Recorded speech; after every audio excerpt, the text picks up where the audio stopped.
Here we have a nice example of a rather scarce and desirable double upright Victorian era gambling machine. Probably early 1900s, very early 1900s. This is manufactured by Mills Novelty Company in Chicago, and it is a combination of what would be considered a Dewey and Chicago upright gambling machine. The Dewey version on the left is a 5-cent denomination, and we see that there is actually a casting of Admiral Dewey right there. And then on the right hand side we have the Chicago. That is a 25-cent denomination, or 2 bits.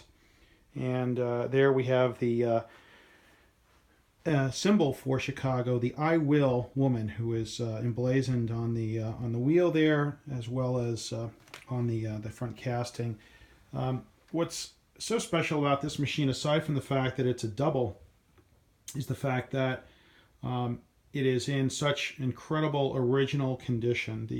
All of the metal castings have their original nickel finish. They have not been replated. The wood case has not been refinished ever in its life.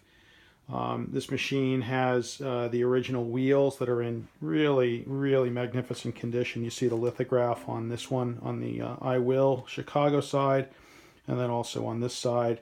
And just phenomenal condition of the lithograph wheels.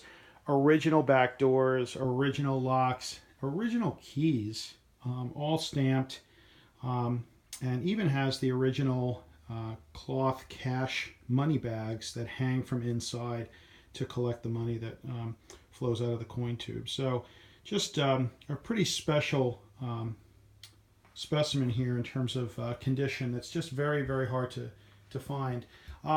Why would Mills make a double, or more importantly, why would a saloon buy a double versus just buying 2 singles? Well, there was a very compelling reason, and that is that to operate a gambling machine back at the turn of the century, you had to, of course, pay a tax. And the tax, when you paid it, you would be issued a stamp, and that stamp would be affixed to the machine.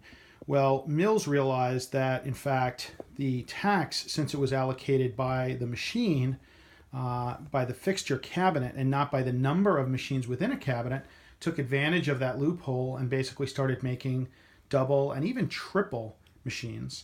And this was not just Mills, but Kale and other makers that also caught onto this loophole, took advantage of that.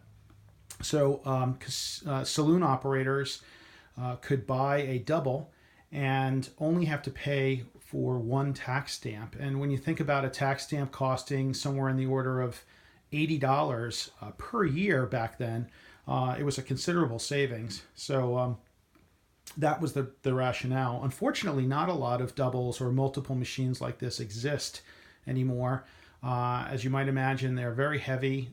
Not only the woodwork, but all of the iron and steel inside makes it for a rather somewhat of a dinosaur, if you will, in terms of caring for it. So it was not uncommon for these machines, once they were replaced with the 3-reel models, to just be broken up and thrown away.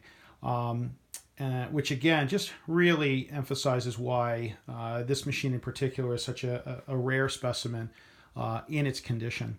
Let's go ahead and play it. And playing it is like all the other similar kind of designs of the upright, where basically you get to pick. There are 6 different colors here, and as you can see, it's mostly red and black on either wheel. And if you bet on either red or black, and if it pays off, you basically get 2 coins. So it's 2 to 1 if you get that back, and the odds go up increasingly from there to green, yellow, white, and blue, and therefore the payouts go out accordingly. So if you were to bet on blue, and there's only 2 of those marks on the wheel here, 1 here and 1 there, the winning for that, or the award for that, if it lands on the blue, is in fact $10, which is again a considerable winning for the bet back then.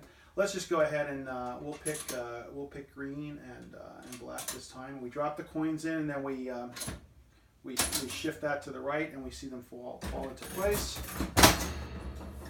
Pushing the handle down.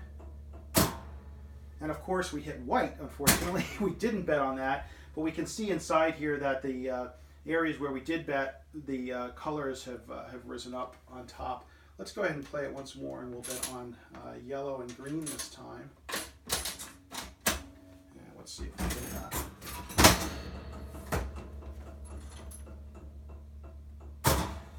It hit black that time, unfortunately, but we see the green and yellow colors drop up into the window here to indicate that we placed that bet.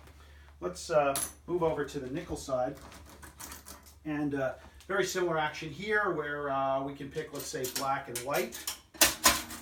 Push the side to drop the nickel down. And again, this has a window here to make sure that people would not play with slugs. Of course, it hit red.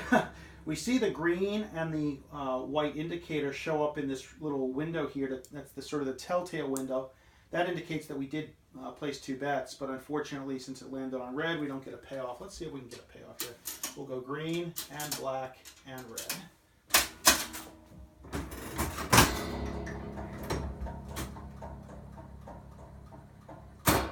Oh, we got black there, and there's 2 nickels. So we technically won, but we didn't win since we bet 3 nickels and only got 2 in return, but that's sometimes the way it goes with gambling.